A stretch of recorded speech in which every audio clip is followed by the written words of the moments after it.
बिस्मिल्लाहिर्रहमानिर्रहीम। Hypertension in pregnancy diagnosis and management. Nice guideline है 25 जून 2019 की, और ये नंबर है नाइस गाइडलाइन 133। स्टार्ट करते हैं इसे। अच्छा, सबसे पहले हम करेंगे कि reducing the risk of hypertensive disorder in pregnancy. तो इसमें सबसे इंपॉर्टेंट स्टेप क्या है कि हम कैसे इस चीज़ को रिड्यूस कर सकते हैं कि प्रेगनेंसी में हाइपरटेंसिव डिसऑर्डर ना हो। तो उसमें क्या हो सकता है कि आप सबसे पहले सिम्टम्स से अवेयर हो, पेशेंट को भी काउंसल करें रिगार्डिंग सिम्टम्स, और अगर वो इस तरह के सिम्टम्स एक्सपीरियंस करती है तो वो फौरी तौर पे कांटेक्ट करें। सिम्टम्स क्या हैं कि सवियर हेडेक हो, प्रॉब्लम्स विद विजन हो like blurring, flashing before the eyes, और सवियर पेन है just below the ribs, vomiting है, sudden swelling of the face and hands and feet. तो ये बहुत इंपॉर्टेंट सिम्टम है, जिस स्पेशली स्वेलिंग वाला। ये ऑल ऑफ द सडन जो है वो 7-8 मंथ में जाके स्वेलिंग डेवलप होना शुरू हो जाती है। तो इस तरह की जो सडन स्वेलिंग है ये इंडिकेट करती है कि पेशेंट जो है वो प्री एक्लेम्शिया या हाइपरटेंसिव डिसऑर्डर में लैंड कर रहा है। तो ये सिम्टम्स आपने एक्सप्लेन करने हैं और ख़ुद भी विजिलेंट रहना है इनके लिए। एंटी प्लेटलेट, अच्छा यही इन गाइडलाइंस को आप लोगों ने इस रेफरेंस में भी देखना है कि लॉन्ग केस अगर आता है तो आपने इन गाइडलाइंस के रेफरेंस के साथ कैसे उसको भी डील करना है। ठीक है, रिटन पॉइंट ऑफ व्यू से भी और लॉन्ग केस के पॉइंट ऑफ व्यू से भी इसको आप सुने। और एंटी प्लेटलेट एजेंट्स आपने कहाँ देने हैं। ठीक है, जो हाई रिस्क पेशेंट्स हैं फॉर प्री क्लेम्शिया के लिए, उनमें आपने 75 से 150 मिलीग्राम एस्प्रिन डेली स्टार्ट करनी है from 12 weeks until the birth of the baby. तो वो हाई रिस्क फैक्टर्स कौन से हैं जहाँ पर हमने स्टार्ट करनी है एस्प्रिन? वो है hypertensive disease during A previous pregnancy. ठीक है, क्रोनिक किडनी डिजीज़ है, ऑटो इम्यून डिजीज़ है such as SLE, APLS, type 1 type 2 diabetes है, क्रोनिक हाइपरटेंशन है। ये वो सारी कंडीशंस हैं जिनमें आपने एस्पिरिन स्टार्ट कर देनी है फ्रॉम 12 वीक्स। और नेक्स्ट, अच्छा ये हाई रिस्क फैक्टर्स थे। अब है moderate risk factors. Moderate risk factors, high risk factor एक भी है तो आपने एस्पिरिन स्टार्ट कर देनी है। मॉडरेट रिस्क फैक्टर अगर एक से ज़्यादा हैं, यानी कि 2 हैं, तो फिर आपने एस्पिरिन स्टार्ट करनी है। और वो कौन से फैक्टर्स हैं हमारे पास? फर्स्ट प्रेगनेंसी है, एज पेशेंट की 40 ईयर्स है या इससे ज़्यादा है, pregnancy interval more than 10 years है, बॉडी मास इंडेक्स जो है वो आपका 35 मिलीग्राम पर मीटर स्क्वेयर या इससे ज़्यादा है, और फैमिली हिस्ट्री है प्री क्लैम्शिया की, और मल्टीपल प्रेगनेंसी है। ठीक है, तो ये सारे फैक्टर्स, बड़ा लाइकली पॉसिबिलिटी है कि आपको इस तरह का सिनेरियो मिल जाए जैसे फर्स्ट प्रेगनेंसी और पेशेंट की एज ज़्यादा है, या फिर फर्स्ट प्रेगनेंसी है और BMI पेशेंट का ज़्यादा है, या फिर फर्स्ट प्रेगनेंसी है पेशेंट की फैमिली हिस्ट्री है प्री क्लैम्शिया की। तो इन सारी कंडीशंस में जब 2 फैक्टर्स ऐड ऑन हो जाते हैं तो आपने क्या करना है, उसको भी एस्पिरिन स्टार्ट करनी है। याद रखें हम क्या पढ़ रहे हैं, हम ये पढ़ रहे हैं कि हम कैसे हाइपरटेंसिव डिसऑर्डर्स को प्रिवेंट कर सकते हैं। एक तो हमने कहा कि काउंसिल कर सकते हैं पेशेंट को रिगार्डिंग द सिम्टम्स। ठीक है, सेकेंडली हमने एस्प्रिन की बात की। अब हम बात करें कि अदर फार्मास्यूटिकल एजेंट्स, उनका क्या रोल है। तो ये जहाँ पर भी रेड मार्क है ना, ये आपने काम नहीं करना। ठीक है, do not use the following to prevent hypertensive disorder during pregnancy. वो कौन सी है? नाइट्रिक ऑक्साइड डोनर्स हैं, प्रोजेस्टेरॉन है, डायूरेटिक्स है, लो मॉलिक्यूलर वेट हेपारिन है। ठीक है, गाइडलाइंस इन चीज़ों को रिकमेंड नहीं करती प्रिवेंशन पर्पस के लिए। न्यूट्रिशनल सप्लीमेंट्स में क्या है कि do not recommend the following supplements with the aim कि आप उसको प्रिवेंट करें। उसमें मैग्नीशियम है, फॉलिक एसिड है, एंटी ऑक्सीडेंट्स है, फिश ऑयल है, गार्लिक है। ठीक है, ये वो हैं जो आपने नहीं यूज़ करने फॉर प्रिवेंशन। अब डाइट में क्या है? Do not recommend salt restriction during pregnancy solely to prevent. यानी कि सिर्फ आप कहेंगे सॉल्ट रिस्ट्रिक्शन जो है वो अकेला एक फैक्टर है जो इस चीज़ को प्रिवेंट कर सकता है, तो ऐसा नहीं है, कॉम्बिनेशन है चीज़ों का। ओवरऑल लाइफस्टाइल मॉडिफिकेशन में रेस्ट, एक्सरसाइज, और जो क्रोनिक हाइपरटेंशन वाले पेशेंट्स हैं उनको एक लाइफस्टाइल जो उनकी जनरली जो रिकमेंड की जाती है वो आपने यहाँ पर भी एडवाइस करनी है। ठीक है, डायबिटीज़ को साथ रूल आउट करना है। अच्छा, नेक्स्ट अब क्या है कि assessment of protein urea in hypertensive disorders आपने कैसे करना है। ठीक, एक तो हम इंटरप्रेट करेंगे प्रोटीन यूरिया को with full clinical review of symptoms, signs and investigations of preeclampsia, यानी कि बाकी चीज़ों को भी आप देखेंगे, सिर्फ प्रोटीन यूरिया के ऊपर डिसीजन नहीं लेंगे। ठीक है, उसके लिए हम ऑटोमेटेड रिएजेंट स्ट्रिप रीडिंग करेंगे, डिपस्टिक टेस्ट करेंगे, और अगर डिपस्टिक टेस्ट 1+ या इससे ज़्यादा आता है तो फिर आप क्या करेंगे, एल्ब्यूमिन क्रिएटिनिन रेशो करेंगे, ठीक है। और इसके अलावा प्रोटीन क्रिएटिनिन रेशो भी की जाती है, ठीक। और फिर अगेन मैंने आपसे कहा था कि जहाँ मैंने रेड साइन किया हुआ है उसका मतलब है कि ये काम आपने नहीं करना। अब यहाँ रेड साइन क्या है कि do not use first morning urine void to quantify proteinuria in pregnant women, ठीक। और नेक्स्ट क्या है कि do not routinely use 24 hour urine collection to quantify proteinuria in pregnant women. अब उसकी जगह आपके पास आ चुकी हैं चीज़ें, लाइक आप प्रोटीन क्रिएटिनिन रेशो कर लें या एल्ब्यूमिन क्रिएटिनिन रेशो कर लें, तो फिर आपको ज़रूरत नहीं कि आप वो करें। अगर आप प्रोटीन क्रिएटिनिन रेशो कर रहे हैं तो आपका थ्रेशोल्ड क्या है, आप 30 मिलीग्राम पर millimole for significant protein urea. और अगर आप एल्ब्यूमिन क्रिएटिनिन रेशो कर रहे हैं तो फिर उसकी वैल्यू क्या है, 8 मिलीग्राम पर मिलीमोल, ठीक है। वो आपका डायग्नोस्टिक होगा।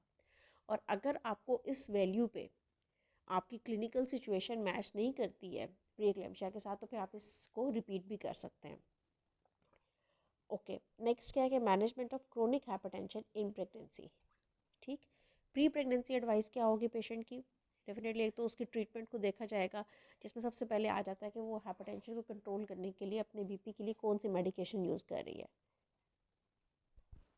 तो ट्रीटमेंट में सबसे पहले आपने क्या देखना है कि पेशेंट कोई एंजियोटेंसिन कन्वर्टिंग एंजाइम इनहिबिटर्स तो नहीं ले रही या फिर एंजियोटेंसिन 2 रिसेप्टर ब्लॉकर्स तो नहीं ले रही, ठीक है। तो ये हम स्टॉप कर देंगे क्योंकि ये कंजेंटल एबनॉर्मलिटीज़ करती हैं पेशेंट ड्यूरिंग प्रेगनेंसी। और इसके ऑल्टरनेट आपने उसको ट्रीटमेंट ऑफर करनी है। ओके, अच्छा अब यहाँ पर देख लें कि to discuss alternative treatment with health care professional responsible for managing their conditions if ACE inhibitors और ARBs are being taken for other condition such as renal disease. यानी कि अगर रीनल डिजीज़ में हम उसको दे रहे हैं पेशेंट को for as a renal protection के लिए, तो फिर हम उसको जो कंसल्टेंट जो कंसर्निंग फिजिशियन है या कंसल्टेंट है उनकी एडवाइस के साथ इसको लेके चलेंगे। बहरहाल जो हमारा MCQ आता है उसके अंदर हमने क्या करना है कि हमने स्टॉप ही करना है अगर सिग्निफिकेंट प्रोटीन यूरिया नहीं है, ठीक है। एनालाप्रिल को हम स्टॉप करेंगे। स्टॉप एंटी हाइपरटेंसिव ट्रीटमेंट इन वुमेन टेकिंग AC इनहिबिटर्स और ARBs if they become pregnant preferably with in 2 working days of notification of pregnancy. ये भी एक इंपॉर्टेंट क्वेश्चन है। 2 डेज़ के अंदर आपने इसको बंद करना है, और इसी तरह से अगर मिथाइल टोपा ले रही है पेशेंट और पोस्ट नेटल आपने उसको बंद करना है तो वो भी विद इन 2 डेज़ आपने फिर उसको बंद कर देना है, ठीक है। Advise women who take thiazide and thiazide like diuretics, तो वो भी आपने बंद करना है क्योंकि वो भी कंजेंटल एबनॉर्मलिटीज़ करते हैं। और इसके बाद क्या है कि ट्रीटमेंट ऑफ क्रोनिक हाइपरटेंशन, ठीक। तो क्रोनिक हाइपरटेंशन में आपने सबसे पहले लाइफस्टाइल मॉडिफिकेशंस जो देनी है, weight management, exercise, healthy eating, lowering the salt in their diet, ठीक है। सॉल्ट रिस्ट्रिक्शन देनी है उनको, और कंटिन्यू करना है एंटी हाइपरटेंसिव ट्रीटमेंट अगर वो सेफ़ यूज़ करें, अदरवाइज़ आपने स्विच करना है to the alternate treatment unless, यानी कि किस कंडीशन में आपने उनको फिर ट्रीटमेंट नहीं देनी कि अगर उनका sustained systolic blood pressure is less than 110 mm of mercury हो तो फिर आप कंटिन्यू नहीं करेंगे, आप बंद भी कर सकते हैं ट्रीटमेंट, फिर ट्रीटमेंट देने की ज़रूरत नहीं है। Sustained systolic blood pressure is less than 70 mm of mercury, यानी कि आप ओवरऑल कह सकते हैं कि 110/70 से ब्लड प्रेशर अगर कम रह रहा है उनका तो फिर हम उसको ये नहीं देंगे ट्रीटमेंट, ठीक है। Even in case of chronic hypertension और या फिर सिम्टोमेटिक हाइपोटेंशन हो रही है पेशेंट को, ठीक, तो हम उसको नहीं देंगे। सबको पता है क्योंकि early half of the pregnancy में वैसे भी ब्लड प्रेशर जो है वो लो डाउन होता है, ठीक है। तो उसकी वजह से आप अगर उसका 110/70 से कम रह रहा है ब्लड प्रेशर तो फिर हम उसकी एंटी हाइपरटेंसिव बंद भी कर सकते हैं। Offer anti hypertensive treatment to pregnant women who have chronic hypertension and who are not already on treatment if they have, अच्छा जो पहले से नहीं ले रहे ट्रीटमेंट और वो क्रोनिक हाइपरटेंसिव है तो उनको आपने कब देनी है कि अगर उनका blood pressure sustained blood pressure है, यानी कि ऑन रिपीटेड रीडिंग्स पे उनका ब्लड प्रेशर 140/90 या इससे ज़्यादा आ रहा है, ठीक है, तो आपने उनको ट्रीटमेंट स्टार्ट करनी है। When using medicine to treat hypertension in pregnancy जब आप यूज़ कर रहे हैं तो फिर आपका aim of target blood pressure क्या होना चाहिए, 135/85 mm ऑफ मर्करी। तो ये 135/85 आपका क्रोनिक हाइपरटेंशन में भी है, गेस्टेशनल हाइपरटेंशन में भी है, प्री एक्लेम्शिया में भी है। ठीक है, हमारा एम तीनों कंडीशंस में 135/85 ही है। अच्छा, ये जो पैराग्राफ है यहाँ पर आप देख लें कि ये भी रिपीटेडली बार बार ये वाला पैराग्राफ आएगा एंटी हाइपरटेंसिव्स का। तो हमारे पास प्रेफरेंस लिस्ट में जो एंटी हाइपरटेंसिव है, नंबर 1 पे लेबिटालोल है, नंबर 2 पे निफेडिपिन है, नंबर 3 पे मिथाइल डोपा है। ठीक है, तो ये रिपीटेडली यही बात आएगी आपके पास। ऑफर ट्रीटमेंट, अच्छा ये हमने बात कर ली हुई है कि आपने जहाँ क्रोनिक हाइपरटेंशन की ट्रीटमेंट देनी है वहाँ क्रोनिक हाइपरटेंशन में आपने एस्प्रिन स्टार्ट करनी है फ्रॉम 12 वीक्स ऑनवर्ड। ठीक है, अच्छा इसके अलावा ये प्रोस्टाग्लैंड प्लेसेंटल ग्रोथ फैक्टर करते हैं, और ये किस टाइम पे करते हैं ये टेस्ट अभी यहाँ पर नहीं है, हम लोग नहीं करते रूटीनली, तो इसको बस आप देख लें कि ये भी एक टेस्ट है कि प्लेसेंटल ग्रोथ फैक्टर करते हैं। और ये आप करते हैं 20 वीक्स से लेके 35 वीक्स तक। और किस लिए करते हैं, प्री एक्लेम्शिया को रूल आउट करने के लिए। ठीक है, कि कहीं पेशेंट को प्री एक्लेम्शिया तो नहीं। और एंटीनेटल अपॉइंटमेंट्स किस तरह से होंगी, अगेन अब ये वाला क्वेश्चन एंटीनेटल अपॉइंटमेंट्स का आपका एमसीक्यू में भी इम्पॉर्टेंट है और लॉन्ग केस के लिए भी बहुत इंपॉर्टेंट है कि आपने कैसे पेशेंट को फॉलोअप के लिए बुलाना है। उसमें पुअरली कंट्रोल्ड अगर हाइपरटेंशन है तो वीकली अपॉइंटमेंट्स होंगी, और अगर वेल कंट्रोल्ड हाइपरटेंशन है तो फिर आप 2 to 4 वीक्स पे उसकी अपॉइंटमेंट होगी। ठीक है, और यानी कि depending upon the clinical situation ना आपने ये डिसीजन लेना है। अच्छा, टाइमिंग ऑफ बर्थ क्या है, 37 वीक से पहले आप उसको डिलीवरी ऑफ़र नहीं करेंगे, प्लान डिलीवरी उसकी नहीं करेंगे जिनका ब्लड प्रेशर नॉर्मल रह रहा है, यानी कि 160 नॉर्मल से बना दिया कि सवियर हाइपरटेंसिव नहीं है पेशेंट। ठीक, और इसी तरह से 37 वीक्स के बाद भी एक एग्रीड प्रोटोकॉल होगा between mother and the obstetrician कि, और अकॉर्डिंग टू द सिचुएशन आप डिसाइड करेंगे कि आपने कब उसको डिलीवर करना है। लेकिन कोई 37 वीक्स हार्ड एंड फास्ट नहीं है कि आपने अब लाजमी उसको 37 वीक्स पे या 38 वीक्स पे डिलीवर कर देना है। तो ये अकॉर्डिंग टू सिचुएशन आप डिसाइड करेंगे कि कब आपने उसको डिलीवर करना है। ठीक है, और अगर 37 वीक्स से पहले डिलीवर कर रहे हैं तो फिर जो स्टेरॉइड्स या मैग्नीशियम सल्फेट की जो प्रोटोकॉल है उसको फॉलो आपने करना है। ठीक है, तो 34 वीक्स तक अगर पेशेंट 34 वीक्स से पहले डिलीवर होती है तो फिर हम उसको मैग्नीशियम सल्फेट भी देते हैं, और अगर 34 वीक्स के बाद डिलीवर होती है पेशेंट तो फिर हम मैग्नीशियम सल्फेट नहीं देते, सिर्फ कॉर्टिकोस्टेरॉइड्स देते हैं। ये मैं सिर्फ प्री टर्म के कॉन्टेक्स्ट में बात कर रही हूँ। ठीक है, ये सिर्फ प्री टर्म लेबर के बारे में बात हो रही है। अच्छा, post natal investigation, monitoring and treatment क्या होगी in case of chronic hypertension.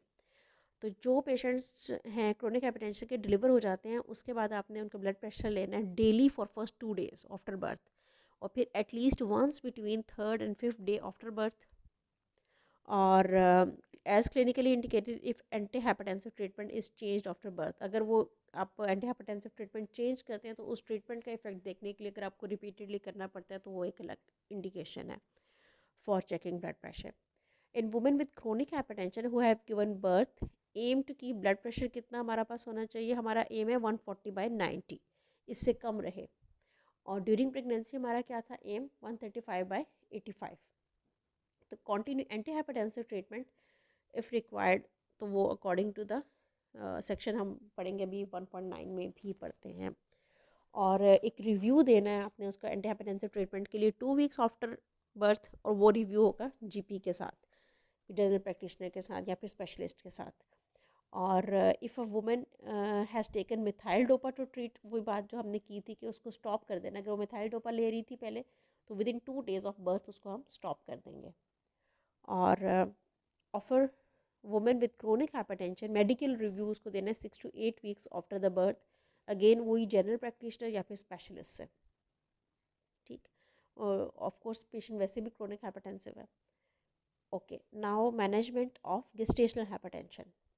ठीक, गेस्टेशनल हाइपरटेंशन में आपने क्या करना है कि assessment and treatment of gestational hypertension, full assessment होगी। ठीक है, secondary care by health care professional. और इसमें हमारे पास रिस्क फैक्टर्स कौन से हैं, अच्छा रिस्क फैक्टर्स में हमारे पास नली पैरिटी आ जाती है, एज ओवर 40 ईयर्स या फिर इससे ज़्यादा है, pregnancy interval more than 10 years है, फैमिली हिस्ट्री है प्रीक्लेम्शिया की, मल्टीपल प्रेगनेंसी है, BMI 35 से ज़्यादा है या 35 kg पर मीटर स्क्वायर है, गेस्टेशनल एज एट प्रेजेंटेशन और प्रीवियस हिस्ट्री ऑफ प्रीक्लेम्शिया या gestational hypertension, pre existing vascular disease, pre existing kidney disease. तो इन सब पेशेंट्स के ये हाई रिस्क कंडीशंस होंगी, उसमें हम उसको एक्स्ट्रा यानी कि मोर विजिलेंट रहेंगे फॉर एडवर्स आउटकम्स के लिए, मॉनिटर करेंगे पेशेंट को। Of a women with gestational hypertension the test and treatment listed in table. अच्छा, ये टेबल इसके अंदर दिया हुआ है, ये दो टेबल्स हैं, कुछ जो टेबल्स हैं उसमें से एक इम्पॉर्टेंट टेबल ये भी है, management of pregnancy with gestational hypertension. ठीक। अच्छा, जो इससे पहले वाली गाइडलाइंस थी हाइपरटेंशन की, नाइस की, उसमें उन्होंने माइल्ड, मॉडरेट और सवियर में डिवाइड किया था। ठीक है। अब जो 2019 की गाइडलाइंस हैं, इसमें उन्होंने हाइपरटेंशन या सवियर हाइपरटेंशन यानी कि माइल्ड और जो मॉडरेट की कैटेगरी है उसको उन्होंने एक कैटेगरी में ले आए, जो सिर्फ हाइपरटेंशन की कैटेगरी है। ठीक है। और सवियर हाइपरटेंशन अलग से है। तो इसको आपने याद रखना है कि ये हाइपरटेंशन की कैटेगरी है जिसमें माइल्ड और मॉडरेट आ रहा है। आगे जब हम पढ़ेंगे तो हम इसको, बल्कि अभी ये देखें ना आपके सामने है जहाँ सवियर हाइपरटेंशन उन्होंने लिखा हुआ है, उसमें उन्होंने कहा है कि मैनेज एज फॉर हाइपरटेंशन। ठीक है। तो ये इस तरह के वर्ड्स आगे भी आएंगे, तो इस बात को आपने याद रखना है कि जब ये बात बोली जाए कि मैनेज एज फॉर हाइपरटेंशन, तो उसका मतलब है कि हम इस कॉलम में आ गए हैं। ठीक है। अब इस कॉलम में कौन से पेशेंट्स हैं जिनका 140/90 से लेके 159/109 mm of mercury blood pressure है, और सवियर हाइपरटेंशन वाले वो हैं जिनका 160/110 mm ऑफ मर्करी या इससे ज़्यादा ब्लड प्रेशर है। ठीक है। अब एडमिशन आपने किनका करना है, इनका जो हाइपरटेंशन वाले हैं इनका तो रूटीन एडमिशन रिक्वायर्ड नहीं है, और जो सवियर हाइपरटेंशन वाले हैं उनको हम एडमिट करेंगे जब तक कि उनका ब्लड प्रेशर ठीक ना हो जाए। जब ठीक हो जाएगा तो फिर आप उनको ऐसे ही आउट पेशेंट ट्रीट करेंगे जैसे हाइपरटेंशन वालों को ट्रीट कर रहे हैं। अच्छा, एंटी हाइपरटेंसिव हमने कब स्टार्ट करनी है, अगर ब्लड प्रेशर जो है वो 140/90 रहता है या इससे ज़्यादा। ठीक। ऑफर करना है pharmacological treatment to all women, definitely जो सवियर हाइपरटेंशन है उनमें हमने सबको देना है। अच्छा, टारगेट हमारा सब जगह पे मैंने आपको बताया कि 135/85 है इन प्रेगनेंसी। ब्लड प्रेशर कब कब मेजर करना है, ये सारी वो बातें हैं कि जो आपकी MCQ के सिनेरियो ऑप्शंस में भी आ सकती हैं, और यही वो बातें हैं जिनको आपने करके अपना लॉन्ग केस भी मैनेज करना है। ठीक है। कि मैं कितना ब्लड प्रेशर उसका मेजर करूँगी, कब कब बुलाऊंगी पेशेंट को, कितनी दफ़ा ब्लड प्रेशर लूँगी, CTG करूँगी नहीं करूँगी, डॉपलर करूँगी नहीं करूँगी, अल्ट्रासाउंड कब कब करूँगी, यही बातें करनी है ना आपने। तो इन बातों को अभी से अच्छे तरीके से सुन लें, समझ लें, जहन में बिठा लें, और फिर रिपीटेडली इनको रिवाइज़ करेंगे तो इंशाल्लाह ताला आपको बहुत आसानी हो जाएगी। अच्छा, ब्लड प्रेशर आपने कब मेजर करना है, वंस और ट्वाइस अ वीक। ठीक। जो हाइपरटेंशन की कैटेगरी में आ रहे हैं, और उसके बाद फिर आपने जो सवियर हाइपरटेंशन वाले हैं उनमें एवरी 15 to 30 मिनट आपने उनको चेक करना है जब तक उनका ब्लड प्रेशर 160/110 से कम ना हो जाए। और डिपस्टिक आपने प्रोटीन यूरिया कब करना है, वंस या ट्वाइस अ वीक करना है, और अगर सवियर हाइपरटेंशन है तो फिर डेली करना है। ठीक है। स्पेशली जब पेशेंट एडमिट है आपके पास, और एडमिट आपके पास सवियर में ही होगी ना, जब वो हाइपरटेंशन की कैटेगरी में आ जाएगी तो फिर आप उसको एडमिट नहीं रखेंगे, पेशेंट को घर भेज सकते हैं आप। ब्लड टेस्ट आपने कब करने हैं, ब्लड टेस्ट में करना क्या है, फुल ब्लड काउंट करना है, लिवर फंक्शन टेस्ट करना है, रीनल फंक्शन टेस्ट करने हैं। ठीक है। तो जब आपने ऐसा, स्पेशली अगर हम लॉन्ग केस की बात करें, तो उसमें जब आप अपने टेस्ट करते हैं तो फिर आप डायरेक्टली यूँ नहीं बोलते कि सिर्फ फुल ब्लड काउंट करूँगी, रीनल फंक्शन टेस्ट करूँगी या लिवर फंक्शन टेस्ट करूँगी, आप उसमें फिर वर्ड बोलते हैं कि मैं एलानिन ट्रांसएमिनेज करूँगी, सीरम क्रिएटिनिन करूँगी। तो इस तरह से आपने पूरी बात बतानी होती है। ठीक है। और वो आपने कब करना है, at the time of presentation, और फिर वीकली करना है इन केस ऑफ हाइपरटेंशन, और सवियर हाइपरटेंशन में आपने अगेन उसी तरह से करना है at the time of presentation and then weekly. इसको याद रखें कि यहाँ हम वीकली कर रहे हैं, जब हम आगे टेबल करेंगे तो फिर मैं आपको बताऊँगी डिफरेंस। अच्छा, ये वो जो मैंने आपसे टेस्ट पहले डिस्कस किया था कि प्लेसेंटल ग्रोथ फैक्टर का आप टेस्ट करेंगे जहाँ पर आप प्री क्लैम्शिया का सस्पिशन है, उसको रूल आउट करने के लिए। फीटल असेसमेंट आपने कैसे करनी है, फीटल हार्ट ऑस्कल्टेशन करनी है, एवरी एंटीनेटल अपॉइंटमेंट पे आपने करनी है, दोनों में। ठीक है। अल्ट्रासाउंड असेसमेंट करनी है at the time of diagnosis, और अगर वो नॉर्मल है तो फिर आप एवरी 2 to 4 वीक्स उसको रिपीट करेंगे या फिर तब करेंगे जब अगर क्लिनिकली इंडिकेटेड है, ठीक है। और इसी तरह से सवियर अगर हाइपरटेंशन है तो फिर आपने एवरी 2 वीक्स करना है, ठीक है। और carry out C T G आपने तब करनी है जब क्लिनिकली इंडिकेटेड हो, ठीक है। ओके, हाइपरटेंशन एंटी हाइपरटेंसिव्स का मैं बता चुकी हूँ आपको। Do not offer bed rest in hospital as a treatment for gestational hypertension, ठीक। Okay, timing of birth, do not offer plan early birth before 37 weeks. अब ये हम क्या पढ़ रहे थे, हम ये कर रहे थे गेस्टेशनल हाइपरटेंशन, ठीक है।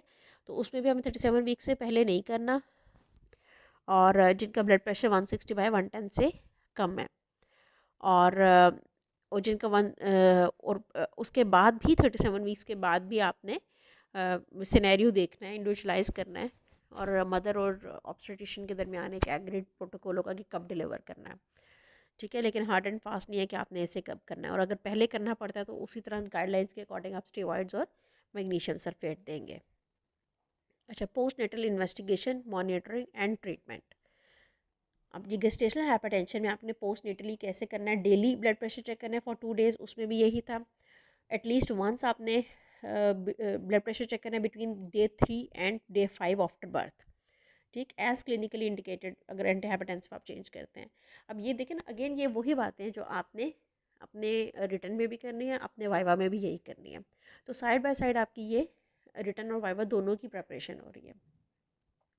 In women with gestational hypertension who have birth continue anti hypertensive. अब गेस्टेशनल हाइपरटेंशन है, रिमेंबर गेस्टेशनल, ठीक है, जिसको हम कहते हैं कि डिलीवरी के बाद बीपी ठीक हो जाना चाहिए। तो वो कह रहे हैं कि आपने कंटिन्यू रखना है ट्रीटमेंट एंटी हाइपरटेंसिव के साथ अगर ज़रूरत है, ठीक। और एडवाइस करना है अपने वुमेन को that the duration of their post natal anti hypertensive treatment will usually be similar the duration of their antenatal treatment, और इससे ज़्यादा भी हो सकती है। Reduce anti hypertensive treatment if their blood pressure fall below 130/80 of mercury. अगर उससे कम जाता है तो आप रिड्यूस कर दें, अभी ओमिट नहीं की, रिड्यूस कर दें। If a woman has taken methyl dopa तो अगेन वही बात है कि 2 दिन के अंदर अंदर बंद कर दें। अच्छा, जिन पेशेंट्स ने पहले ट्रीटमेंट नहीं ली एंटी हाइपरटेंसिव, ठीक है, उनको अपने एंटी हाइपरटेंसिव कब देनी है, अगर उनका ब्लड प्रेशर 150/100 ऑफ मर्करी रहता है या इससे ज़्यादा, ठीक है। यानी कि थ्रू आउट प्रेगनेंसी में उसको ज़रूरत नहीं पड़ी एंटी हाइपरटेंसिव की, और अब आपने पोस्ट नेटल उसको कब देनी है, अगर उसका बीपी पोस्ट नेटली 150/100 या इससे ज़्यादा रहता है। ओके, अच्छा, जिनको आपने ट्रांसफ़र करना है, अच्छा ये पैराग्राफ है कि कम्युनिटी सेंटर, ये बाहर होता है, यहाँ पर हमारे पास ये चीज़ नहीं होती कि हम कम्युनिटी सेंटर कम्युनिटी केयर के लिए ट्रांसफ़र कर दें पेशेंट को। लेकिन बहरहाल ये बाहर का ये है सिस्टम कि आप उसे कम्युनिटी केयर देते हैं, और वहाँ पर भी एक एग्रीड प्रोटोकॉल होना चाहिए कि वो फॉलो करे पेशेंट्स को। अगर उसको मॉनिटरिंग करनी है, फ्रीक्वेंट ब्लड प्रेशर चेक करें, और अगर उसको मेडिकल स्पेशलिस्ट की वो रिक्वायर है तो वहाँ पर रिव्यू दे, ठीक है, और उसको देखते रहें। अच्छा, इसमें भी अगेन वही बात है कि 2 वीक्स पे फॉलोअप एक दफ़ा जनरल प्रैक्टिशनर स्पेशलिस्ट के पास हो, और 6 to 8 वीक्स पर हो एक दफ़ा, ठीक है। तो ये 2 उसके मेडिकल फॉलोअप होने चाहिए। अब मैनेजमेंट क्या है प्री एक्लेम्शिया की, असेसिंग प्री एक्लेम्शिया, वो ये है कि प्रॉपरली इसको असेस करना है, और उसमें हमने एडमिशन कब करना है प्री एक्लेम्शिया में। अच्छा, पहले क्या होता था कि जहाँ वर्ड प्री एक्लेम्शिया कहा जाता था ना पिछली गाइडलाइन में, तो वहाँ पर हम कहते थे अब पेशेंट एडमिट होगा। यहाँ पर इस तरह नहीं है। यहाँ पर आप किस तरह से यह देखते हैं, यहाँ वो कहते हैं कि जहाँ पर आपका फॉलो अप प्रोटोकॉल, यानी कि जहाँ आपके कंसर्न्स हैं मदर या बेबी को लेकर, ठीक है, जहाँ फिटो मैटरनल कंसर्न्स है वहाँ पर आपने पेशेंट को एडमिट करना है। और वो कंसर्न्स कौन से हैं, systolic blood pressure, sustained systolic blood pressure of 160 of mercury और हायर। इसी तरह से कोई भी बायोकेमिकल या हिमेटोलॉजिकल इन्वेस्टिगेशन, वो इस तरह की उसका न्यू ऑनसेट है या परसिस्टेंट कोई इस तरह की कंडीशन है, उसमें क्या चीज़ है, राइज इन क्रिएटिनिन 90 माइक्रोमोल पर लीटर और मोर, या 1 मिलीग्राम पर 100 ml और मोर, या फिर rise in alanine transaminase over 70 international unit पर लीटर और twice upper limit of normal range, या प्लेटलेट काउंट कम हो जाता है 150 ऑफ मर्करी, सॉरी 150,000 पर माइक्रोलीटर, से कम हो जाता है। ठीक, साइंस ऑफ इम्पेंडिंग क्लेम्शिया है, signs of impending pulmonary oedema है, signs of severe pre eclampsia है, सस्पेक्टेड फीटल कॉम्प्रोमाइज है, एनी अदर क्लिनिकल कंसर्न। तो ये सब इंडिकेशंस है जब आपने उसको एडमिट करना है। सिर्फ इस बेस पे एडमिट नहीं करना कि पेशेंट प्री एक्लेम्प्टिक है। ओके, अच्छा, अब ये जो फुल पायर्स हैं या प्रेप एस हैं, ये बेसिकली क्या है, ये मैंने आपको पहले भी, इसीलिए मैंने आप लोगों के साथ चार्ट शेयर किया है एक, कि आप लोग इसको देखें कि फुल पायर्स में और प्रेप एस में क्या होता है। ये एक आप समझ लें कि जिस तरह हम लोग गूगल पे सर्च करते हैं कोई बीएमआई निकालने का कैलकुलेटर, ठीक है, और उसमें हम वेट और हाइट ऐड करते हैं तो वो हमें अपना बीएमआई दे देता है। इसी तरह से ये प्रेप एस और फुल पायर्स का एक यानी कि एक ऑनलाइन सिस्टम है, ऐप है, जिसके ऊपर आप डिफरेंट क्वेश्चंस के आंसर करते हैं, लाइक आप उसमें ऐड करते हैं, इंफॉर्मेशन पुट करते हैं, और एक वो रिस्क असेसमेंट करके आपको देता है कि आपका पेशेंट हाई रिस्क कैटेगरी में है, लो रिस्क कैटेगरी में है, और उसके प्रोबेबिलिटी ऑफ अर्ली बर्थ या प्री टर्म बर्थ कितनी है। ठीक है, due to this condition adverse outcome कितनी पॉसिबिलिटी है। तो ये फुल पायर्स और प्रेप एस आपको बताता है। ठीक है, और जब आपको उसकी प्रोबेबिलिटी के मुताबिक, अगर जैसे सपोज वो कहते हैं 50% इससे ज़्यादा है तो फिर इसका मतलब है हाई रिस्क है, अगर इससे कम है तो इसका मतलब है कि ये एक लो रिस्क है। तो फिर आप डिसाइड करते हैं कि मैंने इस पेशेंट को कहाँ केयर देनी है, प्लेस ऑफ केयर क्या होगी उसकी, या फिर अगर उसकी अर्ली बर्थ होने के चांसेस 50% से ज़्यादा हैं तो मैं फिर इन यूट्रो इस बेबी को ट्रांसफ़र करूँ टू टर्शरी केयर सेंटर अगर मैं ऐसी जगह पे नहीं हूँ। ठीक है, तो ये एक रिस्क असेसमेंट का एक ऑनलाइन सिस्टम है आपके पास। ठीक है, जिसमें आप कुछ इन्फॉर्मेशन पुट करेंगे रिगार्डिंग पेशेंट के गेस्टेशनल एज, उसकी कुछ हिस्ट्री, कुछ उसके सिम्टम्स, कुछ उसकी लैब्स। तो इन सब कंडीशंस की बेस के ऊपर आपके पास एक असेसमेंट आएगी। ठीक है, तो इनके अंदर कौन कौन से पॉइंट्स आते हैं, ठीक है, जो आपने ऐड करने होते हैं, वो सारे उस चार्ट के अंदर लिखे हुए हैं जो मैंने शेयर किया। तो फुल पायर आप कब यूज़ करते हैं, ये एक रिस्क प्रिडिक्शन मॉडल है। ठीक है, full pierce is intended for the use at any time during pregnancy. Full pierce को आप किसी भी टाइम यूज़ कर सकते हैं। प्रेप एस जो है वो आप सिर्फ 34 वीक्स तक यूज़ कर सकते हैं। फुल पायर्स और प्रेप एस दोनों जो है ये बेबी के आउटकम को प्रिडिक्ट नहीं करता है। ठीक है, सिर्फ ये बताते हैं कि डिलीवरी कब पॉसिबल है। इसी तरह से जैसे ये प्रेप एस है ना, एक प्रेप एल भी है। ठीक है, प्रेप एस आपको बताता है कि विद इन 48 आवर्स डिलीवरी के चांसेस कितने हैं, और प्रेप एल आपको बताता है कि बाय डिस्चार्ज, अगर आप डिस्चार्ज कर देते पेशेंट को तो फिर डिलीवरी होने के चांसेस कितने हैं उसके। ठीक है, ये अर्ली बर्थ होने के चांसेस कितने हैं। तो ये भी आपके दोबारा इसका रेफरेंस आएगा। Treatment of pre eclampsia offer women with breach, अब ये टेबल है टोटल ओवरऑल। ठीक है, अब इसमें भी आप देख लें कि हाइपरटेंशन और सीवियर हाइपरटेंशन दो में डिवाइड किया है उसको। हाइपरटेंशन अगेन वही है, अब इसको करने के बजाय अच्छा हम एडमिशन देख लेते हैं कि आपने कब करना है। वही बात है कि आपने क्लिनिकल कंसर्न है तो आपने एडमिट करना है, अदरवाइज जो सिर्फ हाइपरटेंशन के साथ है प्री क्लेम्शिया, उसको आपने एडमिट नहीं करना अगर उसमें क्लिनिकल कंसर्न नहीं है।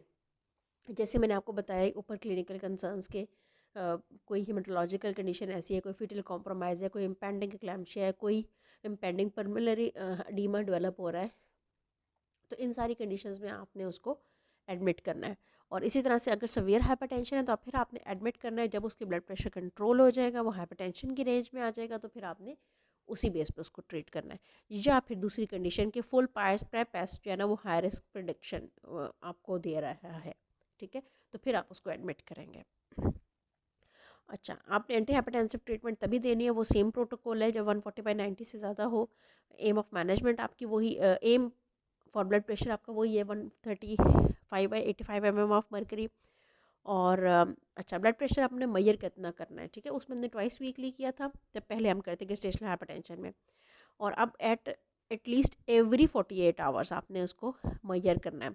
और if the women is admitted to the hospital तो फिर और भी फ्रीक्वेंट आप उसको कर सकते हैं, लेकिन कम से कम एवरी 48 आवर्स ज़रूर करना है क्योंकि प्री एक्लेम्शिया के साथ है पेशेंट। और अगर सवियर हाइपरटेंशन है तो वही एवरी 15 to 30 मिनट करना है जब तक कि ब्लड प्रेशर 160/110 से कम ना हो जाए।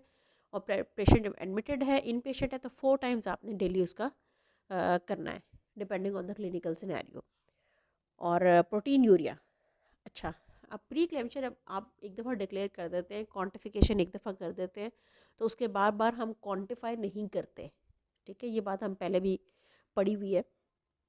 यहाँ पर वो कह रहे हैं कि आपने सिर्फ तब रिपीट करना है डिपस्टिक अगर कोई नए सिम्टम्स हैं या कोई साइंस हैं, तो फिर आप इसको करेंगे, रिपीट करेंगे डिपस्टिक को, ठीक है।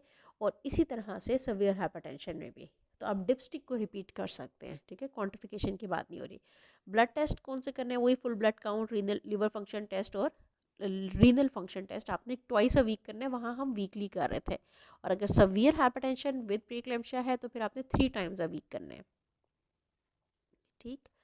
फीटल असेसमेंट में आपने ऑफर करना है fetal heart auscultation every antenatal appointment, और आपने इसका अल्ट्रासाउंड असेसमेंट करना है at the time of diagnosis, अगर वो नॉर्मल है तो रिपीट करना है एवरी 2 वीक्स, और सीटीजी करनी है at the time of diagnosis, और उसके बाद फिर क्लिनिकली इंडिकेटेड हो तब करनी है। रूटीन में ये नहीं कि बस रोज़ाना सुबह दोपहर शाम उसकी सीटीजी करूँगी, यही वाइवा में बात नहीं करनी, ठीक है। जहाँ क्लिनिकली इंडिकेटेड है, कोई प्रॉब्लम है तो हम सीटीजी करेंगे, अदरवाइज नहीं करेंगे। Offer fetal heart auscultation at every antenatal appointment. Carry out ultrasound assessment of fetus at diagnosis and normal if normal. और रिपीट करेंगे एवरी 2 वीक्स। इसी तरह से आपने उसका सीटीजी करनी है at the time of diagnosis और अगर क्लिनिकली इंडिकेटेड है। अच्छा, यहाँ पर अगेन वही बात है कि अगर आपके वार्ड का कोई प्रोटोकॉल है कि आपने डेली सीटीजी करनी है या आप सुबह शाम सीटीजी करते हैं फॉर द पेशेंट रीअश्योरेंस और अपनी भी रीअश्योरेंस के लिए कि बेबी बिल्कुल ठीक है, कोई मसला नहीं है, तो आप इस चीज़ को यूँ करके जस्टिफाई कर सकते हैं। ये लॉन्ग केस की मैं बात कर रही हूँ, ठीक है। लेकिन जब आप रिटर्न पॉइंट ऑफ व्यू से बात कर रहे हैं तो फिर आपने इसी तरह से फॉलो करना है जिस तरह यहाँ लिखा हुआ है।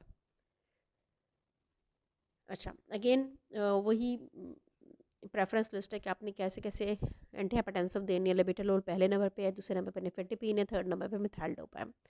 टाइमिंग ऑफ बर्थ आप पे क्या है, record maternal and fetal threshold for planned early birth before 37 weeks, यानी कि आपने प्री क्लेम्शिया में 37 वीक्स पर डिलीवर कर देना है, लेकिन उससे पहले आपने किन कंडीशंस में करना है वो ये हैं। जब inability to control maternal blood pressure despite using 3 और more classes of antihypertensive in appropriate doses, ठीक।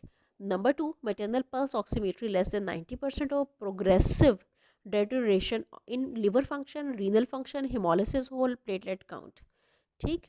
Ongoing neurological features such as severe intractable headache, repeated visual scotomata or eclampsia and placental abruption, ठीक। तो फिर आपने उसको deliver करना है। और reverse and diastolic flow in umbilical artery, Doppler velocimetry and non reassuring cardiotocography या स्टिल बर्थ, ठीक है। इसके अलावा बाकी फीचर्स हमें हमारे लिए इंपॉर्टेंट नहीं है for the plan of delivery.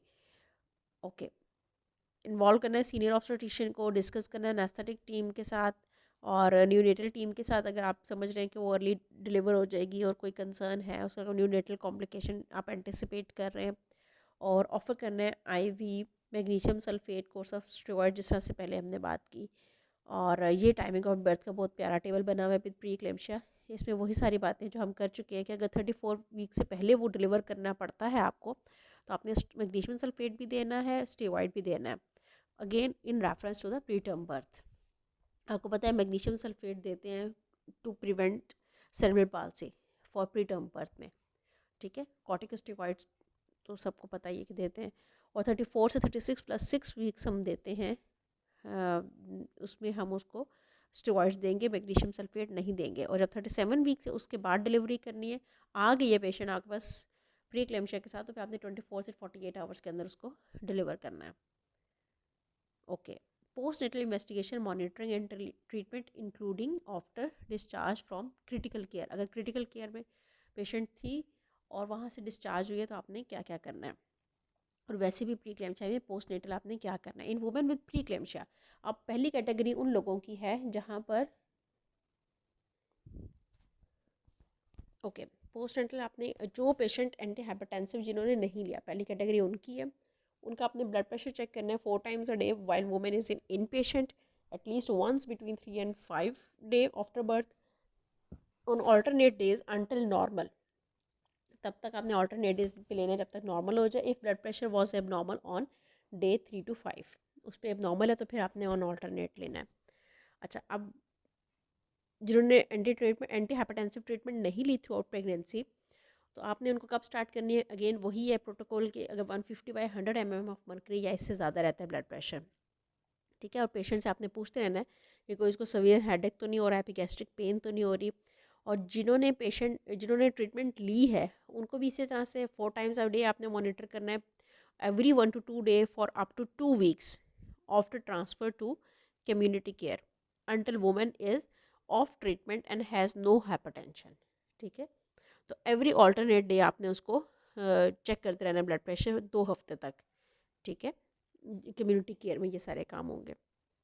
और हमारे यहाँ चूँकि कम्युनिटी केयर नहीं है, तो वो एक तरह से कम्युनिटी केयर ही हो जाती है जब आप पेशेंट को घर भेजते हैं और आप उसे कहते हैं कि आपने हर दूसरे दिन अपना ब्लड प्रेशर चेक करवाना है, ठीक है, जब तक कि उसका ब्लड प्रेशर ठीक नहीं हो जाता और वो ट्रीटमेंट उसकी ख़त्म नहीं हो जाती। आप प्रीक्लेम्पशिया जो एंटी हाइपरटेंसिव ट्रीटमेंट ले रहे हैं उनके आपने एंटी हाइपरटेंसिव कंटिन्यू करनी है।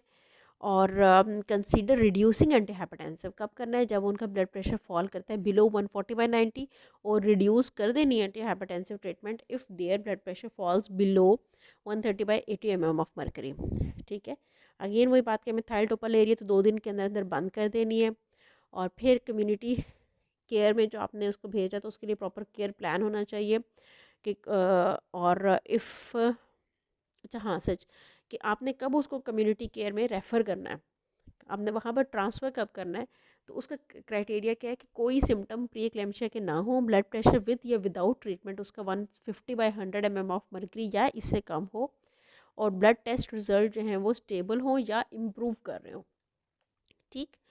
तो उसके लिए प्रॉपर केयर प्लान के साथ आपने उसको शिफ्ट करना है, जिसमें क्या होगा कि वो उसके मॉनिटर करेंगे, मेडिकल रिव्यू देंगे, फ्रीक्वेंट उनके ब्लड प्रेशर चेक करेंगे, और थ्रेश होल्ड फॉर रिड्यूसिंग उनको पता होना चाहिए कब हमने ट्रीटमेंट स्टॉप करनी है, कब रिड्यूस करनी है।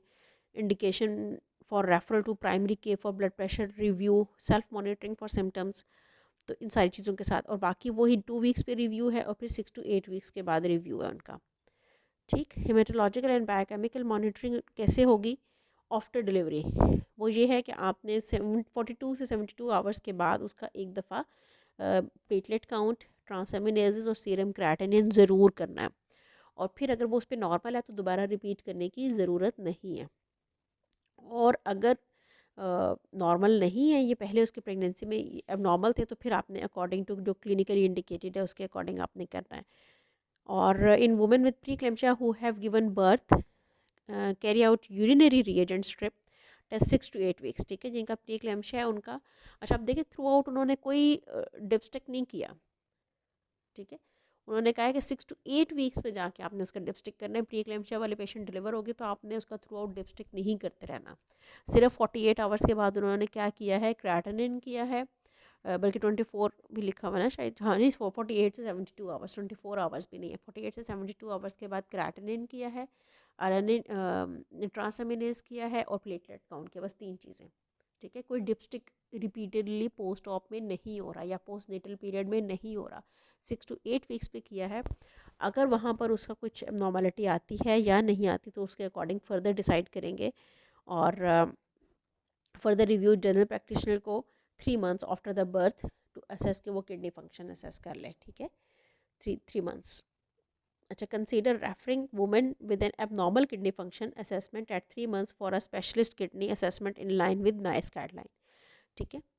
तो अगर उसमें कोई प्रॉब्लम आता है तो फिर उसका 3 months पे स्पेशलिस्ट जो किडनी के लिए हैं असेसमेंट वहाँ से आपने करवानी है। अच्छा, foetal monitoring in chronic hypertension. Chronic hypertension के साथ आपने फीटल मॉनिटरिंग कैसे करनी है? अगेन मैं बार बार बता रही हूँ कि ये वाइवा के लिए भी बहुत इंपॉर्टेंट चीज़ें हैं, ठीक है। इनको अभी से इस बात को जहन में रखें कि ये वाइवा में भी इसी तरीके से आपने बताना है कि गाइडलाइन हमें यही रिकमेंड करती हैं कि आपने क्रोनिक हाइपरटेंशन में अल्ट्रासाउंड करना है फीटल ग्रोथ के लिए, अमनियोटिक फ्लूइड वॉल्यूम के लिए, अम्बिलिकल आर्टरी डॉपलर के लिए 28 weeks पे करना है, 32 weeks पे करना है, 36 weeks पे करना है, ठीक है। और फिर इन women with chronic hypertension only carry out cardiotocography if clinically indicated, okay. और फिटल मॉनिटरिंग इन गेस्टेशनल हाइपरटेंशन आपने कैसे करनी है, अगेन वो एक अल्ट्रासाउंड करना है फिटल ग्रोथ के लिए, एमनियोटिक फ्लूइड वॉल्यूम असेसमेंट के लिए, अम्बिलिकल आर्टरी डॉपलर के लिए, velocity at the time of diagnosis, और अगर वो नॉर्मल रहता है तो रिपीट करना है every 2 to 4 weeks if clinically indicated. ठीक है, लेकिन वंस आपने ज़रूर करना है। आप अगर लॉन्ग केस भी दे रहे हैं तो आप ये कह सकते हैं कि मैं 28 वीक्स पे एक दफ़ा उसका बेसलाइन डॉपलर ज़रूर करूँगी। ठीक है, उसके बाद फिर अगर वो शॉर्ट फॉर गेस्टेशनल एज के लिए आती है, किसी कोई उसका ऐसा क्लिनिकली आपको लगता है कि फंडल हाइट कम है कुछ है, तो फिर आप उसका डॉपलर के ऊपर जा सकते हैं। ठीक, लेकिन एक दफ़ा बेसलाइन आप ज़रूर करेंगे, अगर नहीं भी इंडिकेटेड तब भी, सिर्फ इस वजह से कि पेशेंट गेस्टेशनल हाइपरटेंशन है। और in women with gestational hypertension only carry out CTG तभी आपने करनी है जब क्लिनिकली इंडिकेटेड है। ओके, फिटल मॉनिटरिंग प्री क्लैम्शिया में और सवियर गेस्टेशनल हाइपरटेंशन में आपने कैसे करनी है, सीटीजी करनी है at the time of diagnosis. ठीक है, जब प्री क्लैम्शिया है या सवियर गेस्टेशनल हाइपरटेंशन है। और उसके अलावा आप क्या करेंगे कि अल्ट्रासाउंड करेंगे वही फिटल ग्रोथ के लिए, एमनियोटिक फ्लूइड वॉल्यूम के लिए, अम्बिलिकल आर्टरी डॉपलर करेंगे आप उसका। और if the results of fetal monitoring जो है उसके ठीक हैं तो फिर आपने उसकी सीटीजी जो है वो तब करनी है कि कोई क्लिनिकली इंडिकेटेड, अदरवाइज रूटीनली उसको रिपीट नहीं करना। और कब रिपीट करेंगे, किन कंडीशंस में, अगर पेशेंट डिक्रीज फिटल मूवमेंट्स की कंप्लेन करती है पेशेंट, वजाइनल ब्लीडिंग होती है, एब्डोमिनल पेन होती है, डिटेरियोरेशन इन मैटरनल कंडीशन होती है। ठीक, in women with preeclampsia या severe gestational hypertension, repeat ultrasound for fetal growth and amniotic fluid volume assessment और umbilical artery doppler every 2 weeks with subsequent surveillance. ठीक है, जो प्री क्लैम्प्टिक हैं, सीवियर गेस्टेशनल हाइपरटेंशन है, उनके ये टेस्ट आपने हर 2 हफ्ते के बाद रिपीट करने हैं। और प्रॉपर इनका केयर प्लान आपने लिखना है, timing and nature of the future fetal monitoring, fetal indication for birth, antisteroid और बाकी भी न्यूनेटल पीडियाट्रिशियन से आपने डिस्कस करना है, ऑब्स्टेट्रिक एनेस्थेटिस्ट से डिस्कस करना है। अच्छा, वो कौन सी पेशेंट्स हैं जिनको एडिशनल फीटल मॉनिटरिंग रिक्वायर्ड है। ठीक है, तो वो हैं, रूटीन में आपने स्टार्ट कर देनी जैसे 28-30 वीक्स पे।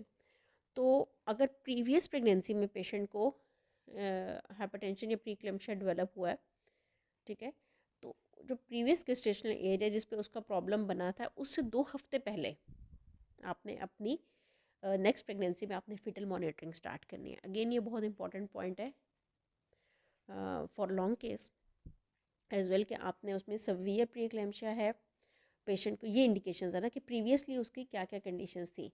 प्रीवियसली अगर उसका सवियर प्रीक्लैम्शिया डेवलप हुआ था, जिस गेस्टेशन पे डेवलप हुआ था, उससे 2 हफ्ते पहले से आपने उसकी मॉनिटरिंग शुरू करनी है।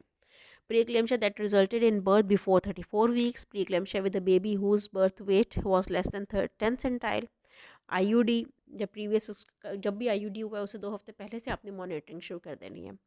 प्लेसेंटल एब्रप्शन हुई थी जिस वीक गेस्टेशन पे हुई थी 2 वीक्स पहले आपने स्टार्ट कर देना है उसको मॉनिटर करना।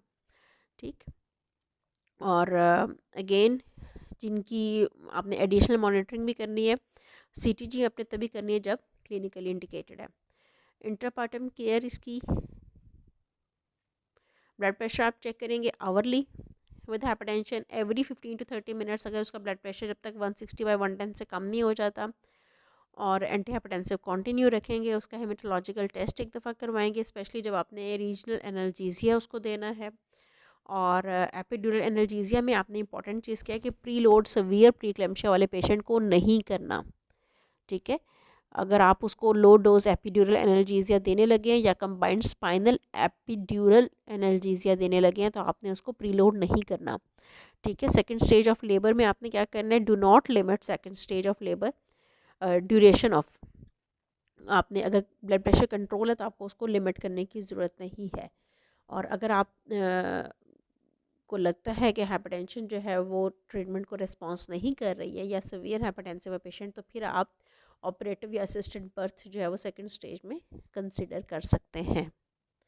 Medical management of severe hypertension, severe preeclampsia या eclampsia in critical care settings.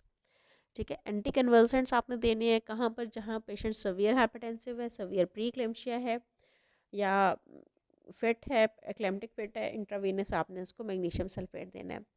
Ivy जो मैग्नीशियम सल्फेट है वो आप देंगे क्रिटिकल केयर, अगर आपने प्लान कर लिया है कि 24 आवर्स में पेशेंट को हमने डिलीवर करना है। और consider the need for magnesium sulphate treatment if one और more of the following features of severe preeclampsia is present. ठीक है, एक भी अगर फीचर है तो आपने कंसीडर करना है मैग्नीशियम सल्फेट को। वो कौन सा फीचर है? ऑनगोइंग या recurring severe headaches, visual scotomata and nausea, vomiting, epigastric pain, oliguria, severe hypertension, progressive deterioration in laboratory blood test. ठीक है, और अगेन आप नोट करें हर जगह पे उन्होंने क्रेटिनिन, लिवर ट्रांसएमिनेजेस और प्लेटलेट काउंट, ठीक है, इनका जिक्र किया होता है बाकायदा। तो आपने भी इतने ही पर्टिकुलर होके इन्वेस्टिगेशन करनी है, करवानी है और मांगनी है। अच्छा, देना कैसे है मैग्नीशियम सल्फेट? लोडिंग डोज आप 4 ग्राम देंगे IV over 5 to 15 minutes followed by infusion of 1 gram per hour maintained for 24 hours. If the woman has had an eclamptic fit, the infusion should be continued for 24 hours after the last fit. ठीक।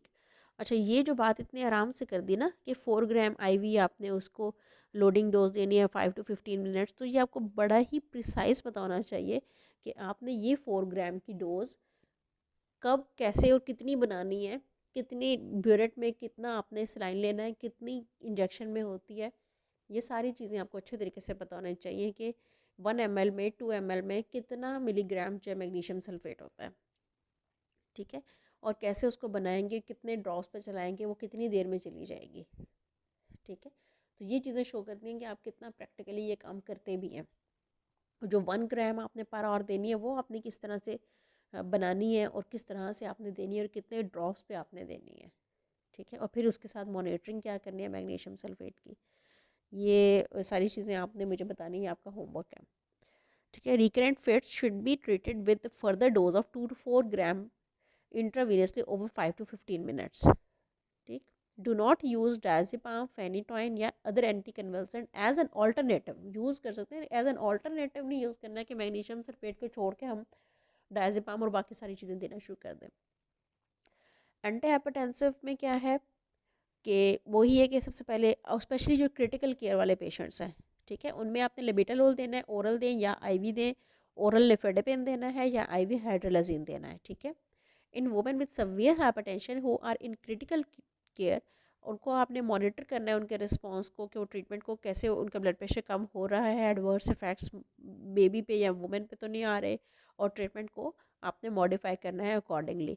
और यहाँ पर आपने किस pre load करना है, जब आपने IV हाइड्रोलाजिन देना है ना, फिर आपने कहना है कि मैंने उसको प्री लोड करना है। ठीक है, और कॉर्टिकोस्टेरॉइड्स आपने फिटल लंग मैच्योरिटी के लिए देने हैं, अगर ज़रूरत पड़ती है आपने ज़रूर देने, ये नहीं कि हाइपरटेंशन है हमने नहीं देने।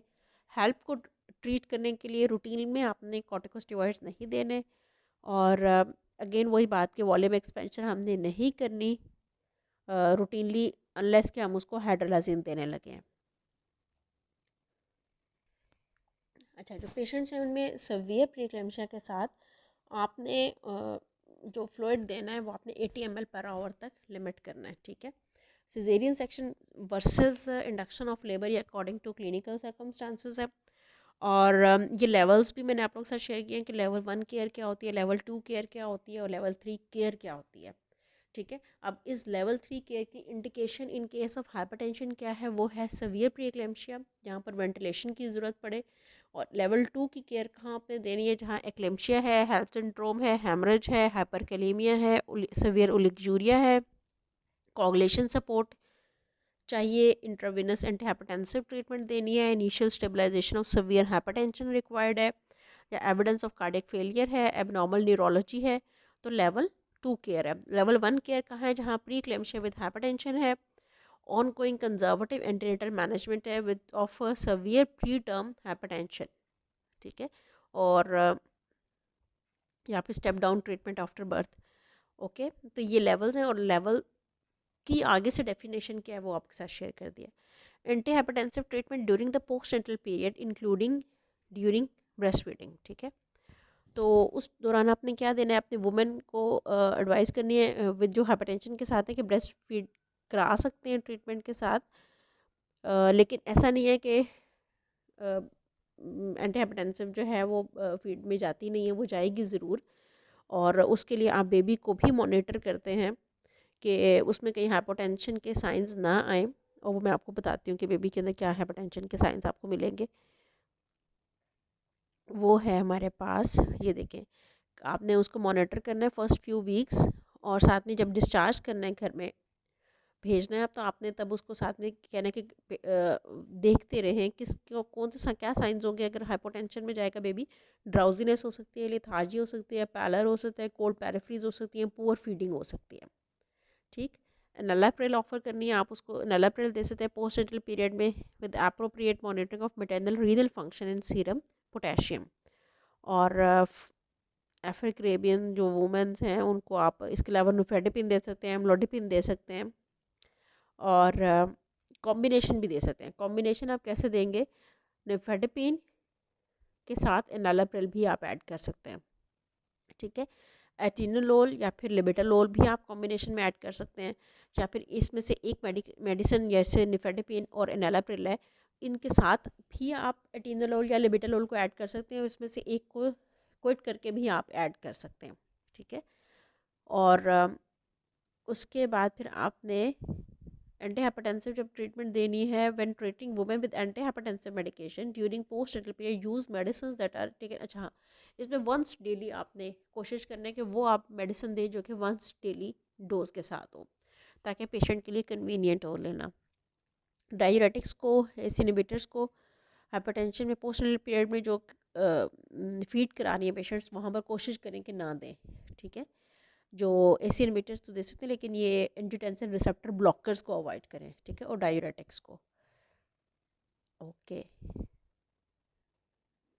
Advice and follow up at the transfer to community centre.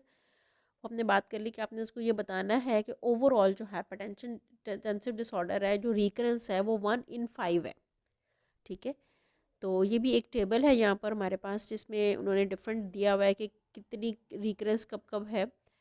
तो ये देखें, likelihood of recurrence of hypertensive disorder of pregnancy. Any hypertension, कोई भी हाइपरटेंशन है, और प्रेगनेंसी में कोई भी हाइपरटेंशन होने के चांसेस 1 in 5 हैं उसको। ठीक है, और प्री एक्लेम्पशिया डेवलप होने के चांसेस, अगर पहले उसे कोई भी हाइपरटेंशन है तो 1 in 7 है, या फिर 14% है। और अगर पहले उसको प्री क्लेम्शिया है तो फिर अब उसको 16% है, यानी कि 1 in 6 वुमेन में हो सकता है। और ये वही जो है कि 28 से 34 वीक्स पे अगर होता है तो 33% चांस है, यानी कि 1 in 3 वुमेन। और अगर बर्थ 34 से 37 वीक्स पे हुई है तो फिर तो 23% चांस है। ठीक है, ओके। और अगर आई थिंक 28 वीक से पहले हुई है तो ये अराउंड अराउंड 50% बन जाता है इसके चांसेस। इसको एग्जैक्टली देख लें दफ़ा ड्यूहर्ट्स में जैसे दिया हुआ है। और अगर पहले गेस्टेशनल हाइपरटेंशन है तो फिर 1 in 14% चांसेस है, 1 in 14 वुमेन चांसेस है, यानी कि 7%। ठीक, और गेस्टेशनल हाइपरटेंशन है के चांसेस अप्रॉक्सीमेटली 9% है। कोई भी हाइपरटेंशन अगर हुई है, एनी हाइपरटेंशन है ना, देखिए ये कॉलम है, any hypertension in pregnancy, 1 in 11 के चांसेस हैं। और बिटवीन अप्रॉक्सीमेटली 6 and 12% चांसेस है अगर उसको पहले प्री क्लेम्शिया था, तो अब उसको गेस्टेशनल हाइपरटेंशन डेवलप होने के चांसेस 6 and 12% है। और अप टू 1 in 8 वुमेन, और बिटवीन अप्रॉक्सीमेटली 11 and 15% है अप टू 1 in 7 वुमेन अगर गेस्टेशनल हाइपरटेंशन पहले थी। और अब दोबारा गेस्टेशनल हाइपरटेंशन होने के चांसेस इसी तरह से हैं, बिटवीन 11 to 15%। और क्रोनिक हाइपरटेंशन जो है तो 2% है, 1 in 50 वुमेन अगर गेस्टेशनल अगर प्री क्लेम्शिया था, और अगर गेस्टेशनल हाइपरटेंशन पहले थी तो फिर 33% चांसेस है। ये याद करने वाला टेबल है, इसमें कोई वो नहीं है कि मैं आपको बताऊं। अच्छा, लॉन्ग टर्म रिस्क फैक्टर जो है रिगार्डिंग कार्डियोवास्कुलर डिजीज़, वो आपने जहन में रखना है कि प्री एक्लेम्शिया के साथ तो इन सब चीज़ों का रिस्क ज़्यादा ही है। ठीक है, अब ये देखिए, मेजर एडवर्स कार्डियोवास्कुलर इवेंट होने के चांसेस प्री एक्लेम्शिया में सबसे ज़्यादा है, फिर गेस्टेशनल हाइपरटेंशन में इन दोनों में तकरीबन बराबर है, क्रोनिक हाइपरटेंशन में इनकी निस्बत कम है। ठीक है ना, तो इनमें ये और भी ज़्यादा है। कार्डियोवास्कुलर मॉर्टेलिटी जो है वो भी देखिए, एनी हाइपरटेंशन या फिर प्री एक्लेम्शिया में 2 times है, और आगे उसका कोई डाटा नहीं है। स्ट्रोक का भी चांसेस प्री एक्लेम्शिया के साथ सबसे ज़्यादा है, और हाइपरटेंशन के भी चांसेस सबसे ज़्यादा प्री एक्लेम्शिया के साथ हैं। ठीक है, ओके। तो इन सब चीज़ों को कैसे हम प्रिवेंट कर सकते हैं कि पेशेंट सिम्टम्स से अवेयर रहे, रिपीटेड चेकअप कराती रहे, अपने लाइफस्टाइल मॉडिफिकेशन रखे, अवॉइड करे स्मोकिंग को, हेल्दी लाइफस्टाइल रखे, और स्पेशली इंपॉर्टेंट चीज़ की वेट रिड्यूस करे अपना। और BMI and decrease of hypertensive disorder in pregnancy, तो डेफिनेटली अपनी BMI को वो आफ्टर प्रेगनेंसी जो है वो नॉर्मल रेंज में लेकर आए, जो कि 18.5 से 24.9 kg/m² है। इंटर प्रेगनेंसी इंटरवल का ध्यान रखें, लॉन्ग टर्म किडनी डिजीज़ के लिए चेक कराती रहे, और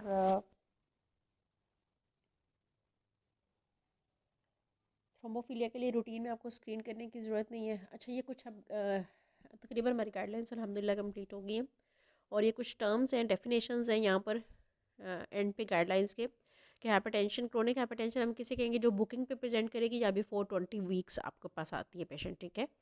और if the women is already taking anti hypertensive medication when refer to the maternity services, तो इसकी कॉज डेफिनेटली प्राइमरी हो सकती है या सेकेंडरी हो सकती है। Eclampsia convulsive condition associated with preeclampsia है, gestational hypertension, new hypertension presenting after 20 weeks है विदाउट सिग्निफिकेंट प्रोटीनूरिया, ठीक है। और हेल्प आपको सबको पता है कि haemolysis, elevated liver enzyme and low platelet count है। हाइपरटेंशन हम किसी कह रहे हैं जहाँ blood pressure 140/90 mm of mercury या इससे ज़्यादा रह रहा है, ठीक है। और मल्टीपल प्रेगनेंसी किसे हम कहते हैं जहाँ मोर देन वन बेबी है। प्री एक्लेम्शिया, ये बहुत इंपॉर्टेंट है पैराग्राफ, ये एक दफ़ा देख लें कि new onset of hypertension over 140/90 mm of mercury and coexistence of one or more of the following new onset conditions, ठीक है। यानी कि ब्लड प्रेशर इसका एक पार्ट एंड पार्सल है, मस्ट है, उसके साथ कोई भी नीचे से आपके पास फैक्टर आ सकता है तो आप उसको प्री एक्लेम्शिया कहेंगे। लाइक प्रोटीन यूरिया हो सकता है, ठीक है। और प्रोटीन यूरिया में भी उन्होंने कहा है कि एटलीस्ट 1 g/L होना चाहिए, यानी कि 2+ ऑन डिपस्टिक होना चाहिए, ठीक है। या फिर आपको जो बाकी रेशोज़ हैं जो मैं पहले बता चुकी हूँ, या फिर मटर्नल ऑर्गन डिसफंक्शन भी हो सकता है जिसमें रीनल इनसफिशेंसी हो सकती है, लिवर इन्वॉल्वमेंट हो सकती है, न्यूरोलॉजिकल कॉम्प्लिकेशन हो सकती है जैसे कि एक्लेम्शिया है, हेमेटोलॉजिकल कॉम्प्लिकेशन हो सकती है जैसे कि थ्रोम्बोसाइटोपिनिया है, और यूट्रोप्लेसेंटल डिसफंक्शन भी हो सकता है जैसे कि ग्रोथ रिस्ट्रिक्शन है। तो ये सब कुछ क्या कहलाएगा, प्री एक्लेम्शिया, ठीक। सवियर हाइपरटेंशन हम कहाँ कहेंगे जब 160/110 mm ऑफ मर्करी या इससे ज़्यादा हो जाता है ब्लड प्रेशर। सवियर प्रीक्लेम्शिया हम कहाँ कहेंगे, preeclampsia with severe hypertension that does not respond to treatment is associated with ongoing recurring severe headaches, nausea, vomiting, visual scotomata and epigastric pain, oliguria, severe hypertension as well as progressive deterioration in laboratory blood test such as क्या उसमें होगा कि rising creatinine, liver transaminases, falling platelet count, growth में problems आ सकते हैं baby के। तो that is around all about this guideline of NICE regarding hypertension in pregnancy। तो आई होप सो कि आप लोगों को काफ़ी समझ आया होगा। इसको आप लोग रिपीट करेंगे और ख़ुद से अगर पढ़ेंगे तो और भी ज़्यादा अच्छा आप लोगों को समझ आएगा। आई थिंक अब आपके लिए ख़ुद पढ़ना बहुत ईजी हो जाएगा इंशाल्लाह। Okay, good luck.